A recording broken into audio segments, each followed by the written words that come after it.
Hello everyone, welcome to my channel. আজকে তোমাদের সাথে এই সব্যসাচী ব্লাউজ কাটিং টিউটোরিয়ালটি শেয়ার করব। তো এখানে কিন্তু পেপার কাটিং করতে হয়, তো আমি কিন্তু কোনো পেপার কাটিং করিনি, একেবারে মেন কাপড়ের উপরে কাটিং করেছি। তো কিভাবে কাটিং করলাম চলো সেটাই তোমাদের সাথে শেয়ার করব। তো দেখো ঠিক এমনটাই কিন্তু হবে, ঠিক আছে।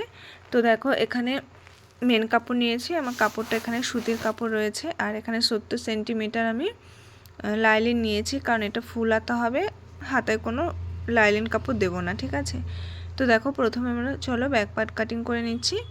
তো ব্যাক পার্টে যেহেতু হুক হবে তাই 1/2 ইঞ্চি পরিমাণ এক্সট্রা কাপড় রেখে তারপর ড্রয়িংটা করে নেব। সবার প্রথমে ঝুলের মাপ নিয়ে নেব। তো ঝুল রেডি লেন্থ আছে আমার 15 ইঞ্চি, তার সাথে 1 ইঞ্চি এক্সট্রা নিয়ে টোটাল 16 ইঞ্চি নিয়ে নেব। নিয়ে এখান থেকে দাগটা সোজা করে নেব। এখান থেকে নেব পুটের মাপ। তো এটা যেহেতু ডিপ নেক হচ্ছে তাই পুট নেব 5.5 ইঞ্চি। এরপর মোহরা নেব 6 ইঞ্চি, নিয়ে দাগটা মিলিয়ে নিচ্ছি। এরপরে এটা 38 সাইজ রয়েছে, তাই 38কে 4 ভাগ করলে 9 হবে, তার সাথে 2 ইঞ্চি এক্সট্রা। আচ্ছা, কোমর আছে এখানে 30 ইঞ্চি, 30কে 4 ভাগ করলে আসবে 7.5 ইঞ্চি। 1 ইঞ্চি নেব টেকিংয়ের জন্য, 2 ইঞ্চি এক্সট্রা। দাগগুলো এবার মিলিয়ে নেব। এরপরে আরমোলের শেপটা দিয়ে নেব। তো আরমোলের শেপটা কিন্তু 1.5 ইঞ্চি ওপর থেকে আরমোলের শেপটা দিয়ে নেবে। এখন গলা চওড়ার মাপ নিয়ে নেব। তো গলা চওড়া নেব 2.5 ইঞ্চি, এখানে আমি ফিতে অ্যাটাচ করব। আর লম্বা নিয়েছি এখানে 11 ইঞ্চি। এখান থেকে চওড়া নেব 3 ইঞ্চি। তো এটা আমি চৌকো গলা করছি, তোমরা তোমাদের পছন্দ মতো ডিজাইন করে নেবে। এরপর টেকিং নিয়ে নেব। তো টেকিংয়ের চওড়া নিয়েছি 4.5 ইঞ্চি, আর লম্বা নিয়েছি 4.5 ইঞ্চি, দিয়ে দুপাশ থেকে 1/2 ইঞ্চি টেকিং। আর এটা যেহেতু ডিপ নেক করেছি এইভাবে 1/2 ইঞ্চি পরিমাণ নিয়ে শোল্ডারটা ডাউন করে দেবে, তাহলে কাট থেকে ব্লাউজটা খুলে পড়বে না। তো এখন কাটিং করে নিচ্ছি। তো এখানে আমি মার্ক অনুযায়ী কাটিং করে নিয়েছি, এবার গলার কাটিংটা করছি, নিয়ে তারপরে সামনের কাটিংটা করে নেব। তো সামনের পার্ট কাটিং করার জন্য আমাদের জয়েন্ট সাইড থেকে ড্রয়িংটা করতে হবে, কারণ সামনে আমাদের কোনো রকম হুক বসবে না, ঠিক আছে। তো এরপরে ব্যাক পার্টের কাপড়টা বসিয়ে দেব। যে হুকের জন্য কাপড় নিয়েছিলাম সেটা মানে বাইরের দিকে দেখো রেখে দিয়েছি আমি, রেখে তারপরে এই ব্যাক পার্ট অনুযায়ী ড্রয়িংটা করে নিচ্ছি।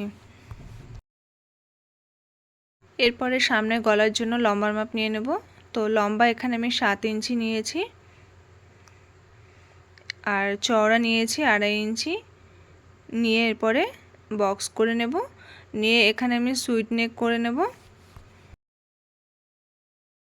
এরপরে পয়েন্টের মাপ নিয়ে নেব। তো কাট থেকে পয়েন্ট নিয়েছি আমি 10 ইঞ্চি। তো 10 ইঞ্চি আমার পয়েন্ট রয়েছে। এরপরে দাগটা সোজা করে মিলিয়ে নেব। এখান থেকে কটুরির মাপ নেব, যেভাবে ব্রা কাটের কটুরির মাপ নিতে হয় ঠিক সেভাবেই নিয়ে নেব।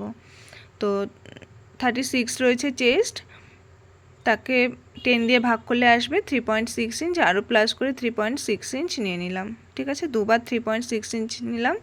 আর এখান থেকে আমি দাগ টেনে নিচ্ছি, কারণ এখানে যে 2 ইঞ্চি এক্সট্রা নিয়েছিলাম না, সেই ফিটিংস লাইনটা দাগ টেনে নিয়েছি। এরপরে দেখো নিচের থেকে বেল্টের জন্য 4 ইঞ্চি ওপরে একটা পয়েন্ট করে দিলাম, দিয়ে দাগটা সোজা করে মিলিয়ে নিচ্ছি। তো ওপরে যে দাগটা দিয়েছিলাম পয়েন্টের জন্য সেই তার থেকে নিচে 1.5 ইঞ্চিতে ওই দাগটা দিলাম, ঠিক আছে। এরপরে এই দাগের মিডিলটা নিয়ে এলাম, নিয়ে এখানে কিন্তু টেকিং হবে আমাদের। আর হচ্ছে এই দাগ থেকে নিচে 1/2 ইঞ্চিতে একটা পয়েন্ট করে দিলাম। আর টেকিংয়ের জন্য দুপাশ থেকে 1 ইঞ্চি করে দুটো টেকিংয়ের জন্য নিয়ে নিলাম, মানে 2 ইঞ্চি নিয়ে নিলাম। এরপরে দেখো বেল্টের শেপ দেওয়ার জন্য এই দাগের ওপর থেকে 1 ইঞ্চি নিয়ে নিলাম। এরপরে যে ফিটিংস লাইনটা দিয়েছিলাম তার ভেতরের দিক থেকে 1.5 ইঞ্চিতে একটা পয়েন্ট করে দিয়েছি। এখন দেখো এই পয়েন্টগুলো মিলিয়ে নেব। এই যে 4টে পয়েন্ট রয়েছে, পয়েন্টগুলো এভাবে মিলিয়ে নেব। তো সব্যসাচী কিন্তু আর একটা ভেতর দিক থেকে কাটিং হয়, সেটা কিন্তু আমি করছি না, আমি এভাবেই ব্লাউজটি তৈরি করব, ঠিক আছে। এরপরে দেখো এটা কিন্তু পেপারে কাটিং করলে তোমার 1/2 ইঞ্চি করে মেন কাপড়ে বাড়াতে হয়। তো এখানে কিন্তু আমি যেহেতু পেপারে কাটিং করিনি, তো দেখো বেল্টের নিচের থেকে 1 ইঞ্চি বাড়িয়ে নিলাম। এটা কিন্তু এক্সট্রা নিতেই হবে সেলাই মার্জিনের জন্য।